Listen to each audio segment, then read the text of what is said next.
Jury selection started today in the second federal trial for former LMPD Detective Brett Hankison. WDRB's Hayden Ristevsky breaks down the charges he's facing for his role in the raid on Breonna Taylor's apartment. Hayden?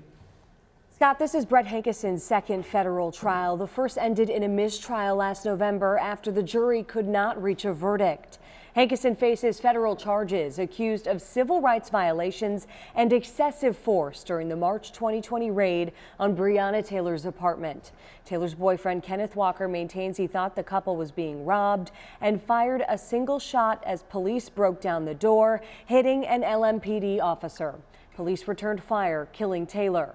Hankison's bullets did not hit Taylor, but prosecutors argue he fired blindly through covered glass doors and windows.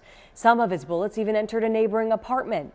But Hankison has said he believed his fellow officers were being executed during the barrage of gunfire. Jury selection will happen entirely behind closed doors in this case to protect the identities of potential jurors. Hundreds of people filled out electronic questionnaires before trial with questions about the case, the people involved, along with personal and political beliefs. Some were dismissed in advance based on their answers, but others are being questioned behind closed doors by the judge. Eventually, the plan is to seat a 16-person jury. 4 people will be dismissed as alternates before deliberations. 12 will decide Hankison's fate. He faces up to life in federal prison without parole if convicted on the most serious charges against him. And as a reminder, you won't be seeing any video or directly hear any testimony from the trial on our air. That's because cameras are not allowed inside the federal courthouse, but don't worry, we will be keeping you updated on any major developments in testimony over the next couple of weeks.